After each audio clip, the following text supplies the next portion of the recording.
So when I was younger, I used to scrunch my hair all the time, which is when your hair is wet and you take a bunch of gel and you go like this. Well, my mom thought it was so pretty, so she came to me one day and was like, hey, do you think you could scrunch my hair before work tomorrow? And I was like, yeah, sure, no problem. But why don't we practice tonight to make sure it doesn't look stupid? Make sure it looks good, you know? And she's like, no, I don't have time for that. We'll just do it in the morning. And I was like, all right, fine, your call. So the next morning, she comes out, her hair's completely dry, and I'm like, Mom, your hair needs to be wet before we do this. And she's like, no, I took a shower last night, it's fine, just do it, Laura. And I was like, all right, fine. Well, I do it, right? And it looks horrible, like crispy ramen noodles, okay? She goes to work. She doesn't have time to fix it, by the way. So she goes to work, and people are like, hey, did you get caught in the rain? They're emailing her pictures of wet dogs all day, making fun of her. And she's like, oh my God, I'm so embarrassed. She's texting me, I'm so embarrassed. I can't believe you messed up my hair like this. She tries to brush it out, makes it 10 times worse. She's like, you did this to me on purpose. And I'm like, you know what? You need to stop asking me to do your hair for you, please. Do it yourself. When I was in 7th grade, my friend and I went to my brother's high school football game. We're gonna call her Shakira.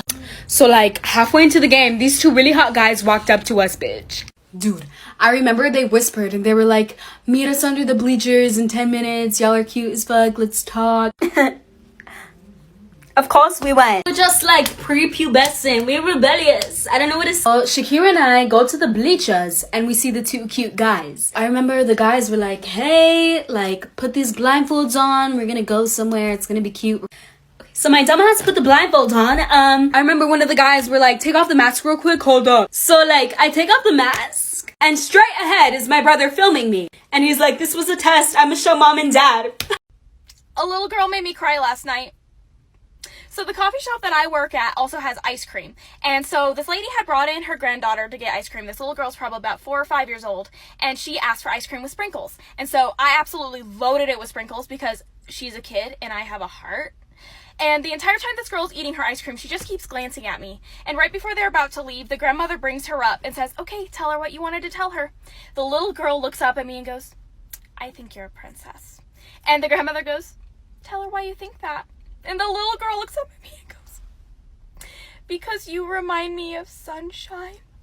This is why you should be very careful who you talk to online. A 16-year-old girl was home with her mom when she got a disturbing text message from a boy she had recently met on Snapchat. He told her he was right outside of her house, but when she went to look, no one was there. Frightened, she decides to sleep in her mom's room that night, and right before she goes to bed, she gets another text from the boy that just says, I'm in your house. She shows her mom, who immediately searches the whole house, checks every door, turns on every light. There's no one there. So even though they're creeped out, they go back to bed. The next morning she gets up and she goes back to her bedroom and immediately feels like she's being watched. She checks in her closet, looks behind her door, there's no one there. Then she noticed that the shoe boxes she normally kept perfectly arranged next to her bed had been moved. So she crouches down to put them back in order, and then out of the corner of her eyes she notices something. The boy who was texting her was under her bed. This is why parents should believe their kids. In 2010, a 15-year-old boy started to notice that the door to his attic, which was in his bedroom, was always open. One day, when his mom's giving him a hard time about being lazy, he's like, well, you're one to talk. You always leave my attic door open. She's like, I haven't touched your attic door in months, and nobody else has either. Not easily frightened, the boy decides to leave the attic door open. And so he's laying in bed, and he kind of looks over at the door, and standing in the door frame is a figure staring right at him. He bolts, tells his parents, they don't believe him, and then 6 months later they move anyway. A few years later, the boy discovers his favorite teacher actually moved into his old house. And so he jokingly asks her, you ever see any ghosts walking around your attic? Her face got completely serious, and she's like, as soon as we moved in, the door to the attic kept opening. So we investigated and we found a trap door that led onto the roof. Someone had been crawling in through that entrance and living in the attic for years. I'm an asshole for breaking up with my boyfriend because of religion. My boyfriend and I came from the same religious backgrounds, but I wasn't as religious as him. After 2 years of dating, we decided to meet each other's families. My parents absolutely adored him, but his didn't. His sister was always super weird towards me. She made multiple comments about the way I dress and would eye me up and down all the time. Every time I had dinner with them, there was always a snarky comment about me not being super religious. My boyfriend tried to defend me, but it was useless. It didn't take me long to realize that his sister was jealous that my family didn't force me into being religious or into a certain dress code. I obviously had enough and said, in front of the whole table, that if she was jealous that I actually had a choice in my life, that's on her, and she shouldn't take it out on me. She ran out crying. My boyfriend blamed me. I told him I accepted his toxic behavior for way too long and said it'll just continue into marriage. He said that it wouldn't.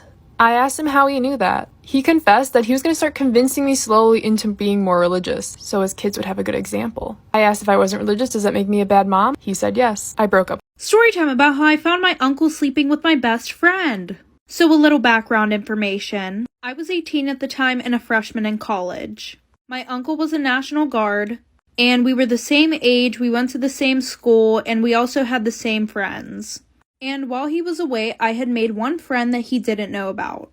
Her and I became best friends, we got into the same college, and we were in the same dorm room together. Well, the one day my uncle came to my college to surprise me. I ran up to him, I gave him a big hug, and my best friend was super confused because I had never introduced them. And when I introduced them, there was this weird, awkward vibe. So all three of us went back to the dorm room, and I asked her if it was okay that he spent the night, because I didn't want to be that person to just invade her space.